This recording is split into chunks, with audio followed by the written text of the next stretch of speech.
Manchester is diverse. I think that's the first word that comes to mind. In terms of its music, in terms of its people as well. The amount of people that you meet here is incredible. Like, I'm mixed race. I'm born in Ghana, but Manchester's my home. I think it's just great.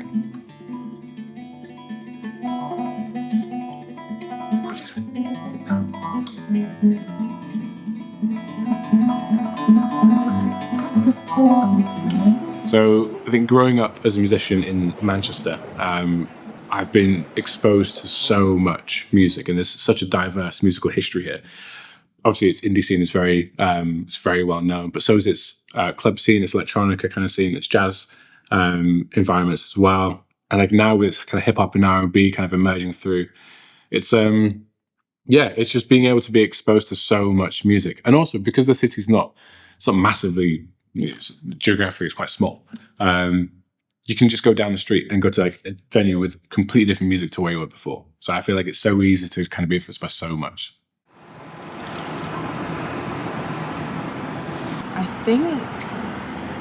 I think that my thoughts on being a Manchester creative is, in London, I feel like a lot of Black British culture especially comes from, is very London centric.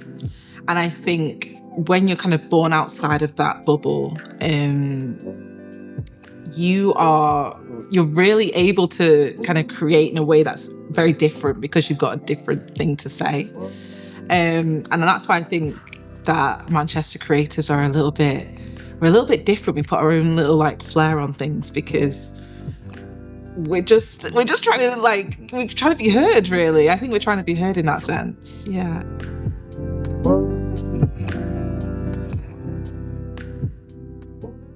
Manchester's such a sick place that it always breeds amazing talent. There's always going to be some new exciting talent popping up, and you can't stop what's destined for greatness. You can't stop destiny. You know what I'm saying? So I'm really excited about the future for Manchester. We've already seen, like H and Meeks and Bugsy and, these got like Children of Zeus and Diane, IMDDB. We've already seen like people do so well, and like with the game's changed, you know what I'm saying? Like it's wide open now, and people are becoming pop stars and changing their lives and their families' lives. And that's something that when we were first starting to do this, it was kind of beyond comprehension that it would ever lead to that. You get me? Even ever leading to me having a career and a life, and being able to fund my life off music. Do you know what I mean? Like, we just did it because we loved it and it was a passion in those youth clubs, trying to be the best spitter, going against the other crews, wanting to be the top of the flyer. It was just a mad moment in time, and you'll never get that back. It will never be like that again. But it is an exciting future ahead, man, because there's so many pockets of sick musicians, so like versatile as well, like so many different styles. You know what I'm saying? Like from Mika Miller to like, Prima, obviously I'm biased, I got a shout PR. But like, and then even to like Boo, drum and bass, killing it, flipping. Like there's so many different pockets. How would I describe the creative energy in the city right now? It's always, always, always buzzing. There's always something being spoken about with regards to, if that's fine art, like exhibitions here at the Whitworth, if that's theatre at Royal Exchange, or something at Manchester International Festival, big concerts, big events. There's always something going on with regards to creativity in the city. And not just in Manchester City either. Greater Manchester made up of 12 boroughs, and there's always something going on in somewhere in Greater Manchester. Stockport, for example, the new opening of Stockroom there, which is run by the council, absolutely going to be a brilliant programme of events, exhibitions, programming. Pink in Stockport, absolutely brilliant creative space, gallery space, studios. And you've got the likes of Bury, Altrincham, Sale, Waterside, something going on not just within the city itself, within the city of Manchester, but within the boroughs within Greater Manchester as well. There's something, it's just really exciting in every one of those boroughs that you can get involved in. Very exciting.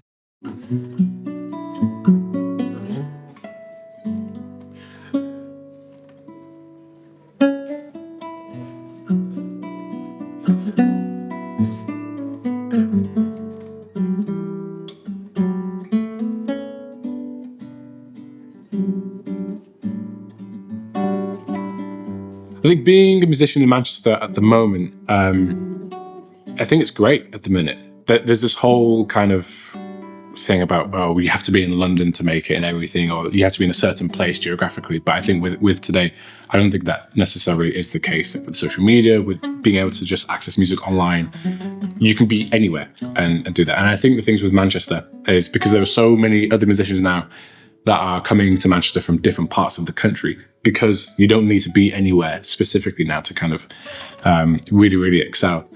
You can now go out to any venue, go to a jam night, go to a gig, and you're exposed to so many different people, so many different kinds of music that people brought with them from different parts of the country. I think,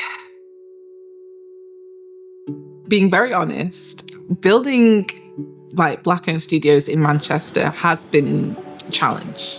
I think it's when you're trying to build something that's never been done before in the UK, and then you're saying, oh, I'm not even going to do it in the capital, I'm going to do it in Manchester as well on top of that. It takes people a little while to get their heads around, because they're like, oh, why? And so it feels like you're constantly having to like fight the battle to like make yourself heard in that sense.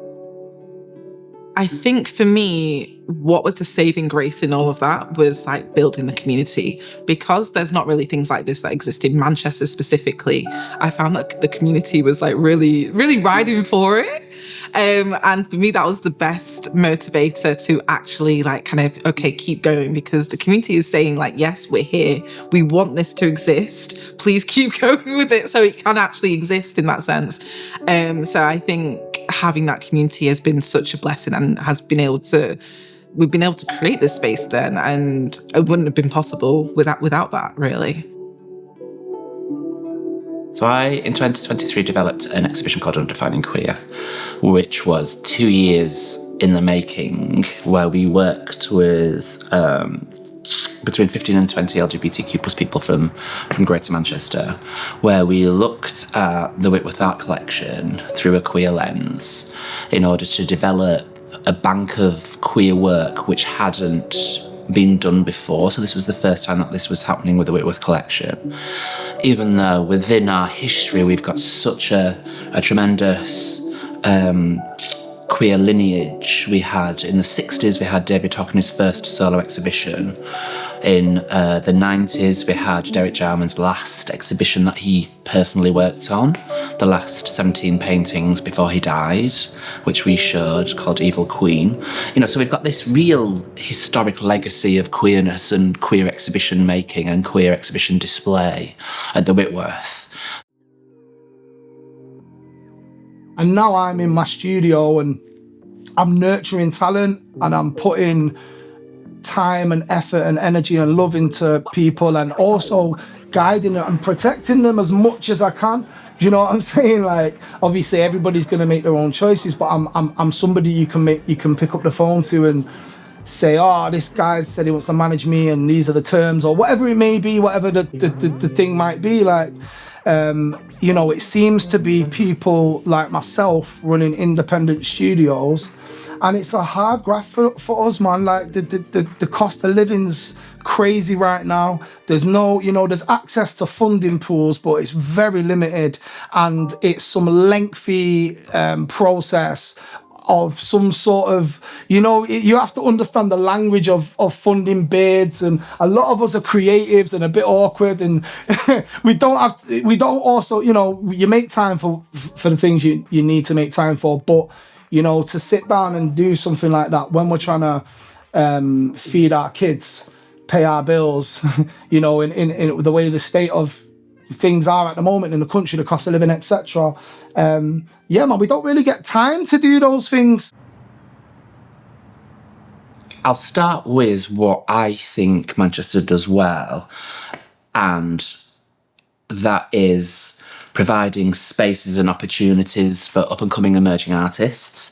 Not every cultural venue has the capacity to be able to do that, but those that do it really well, and I'm thinking of Castlefield Gallery, for example. They've got studio spaces in Greater Manchester, as well as they've got the artist associates, that they really champion as well.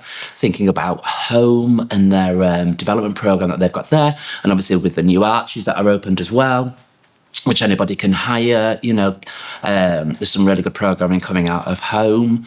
We have those artist studios, as I spoke about before, so such as Paradise Works and Blanklist Studios and Rogue Studios, where you can, Islington Mill, etc., where they really are great at supporting a community of artists, of like-minded artists as well. So, those studio spaces normally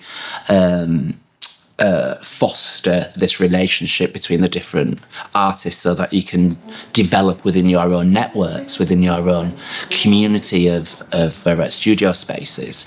I'm thinking specifically Paradise Works and Islington Mill, very queer Islington Mill, but Paradise Works. Rogue Studios, they have a Manchester Contemporary every November, the art fair. They have Rogue Women, so they really champion their female artists within those studio spaces, which is something that I haven't seen before. So I think it's really great. And it was either last year or the year before, one of their artists was acquired by Manchester Art Gallery, a huge painting and a huge price tag as well with it, but really championing their female artists. So I think the studio spaces that are available really do champion community. I think it's creating a space that I always wish existed. Like I grew up in Stockport, like very predominantly white, and I knew that space like this existed where, I knew where to find my hair and my beauty, and I could come and attend an event and I could see people who looked like me as well. I would have been overjoyed. I would have been overjoyed to find it. So it's also like kind of making sure we can create those spaces for people who might not have like direct access to that. So biggest challenge that musicians are facing in Manchester at the moment is just how, I don't want to say inconsistent, I'm trying to think of the right word. It's a very kind of, I think across the board anyway, no matter where you are, it's very volatile at the moment in terms of like venues that are opening and then closing, events that are kind of running and then eventually they kind of stop. I think that fluctuates quite a lot, which is really hard for artists to kind of to keep a sense of community going, or to find like regular places to go. Because Thirsty Scholar, I think it's changed now, but like it closed down fairly recently. And then I think that was just after Old Abbey Tap House, which closed down like recently as well, which both were incredible spaces. I've had a lot of great memories of Old Abbey Tap House as well. And I think that's one of the biggest struggles at the moment, is just keeping spaces open. Which obviously that greatly affects musicians over here. Yeah. And I think sometimes as well, the allure that London has as well. Because I've seen it happen a few times where suddenly there'll be like a wave of musicians that disappear and just go to London.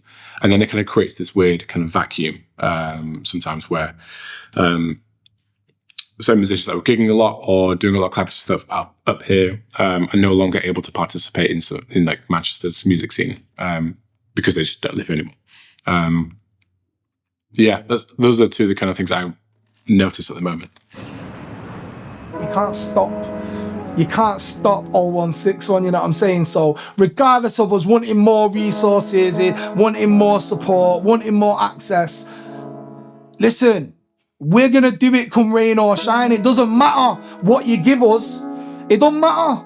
straight up, it don't matter. We're not here for the likes. We're here for the love, you get me? We're here because we love this. So regardless of what you give us, we're going to make the most out of it and we're going to come with greatness. So now I'm gassed, man. As you can tell, I'm excited, man.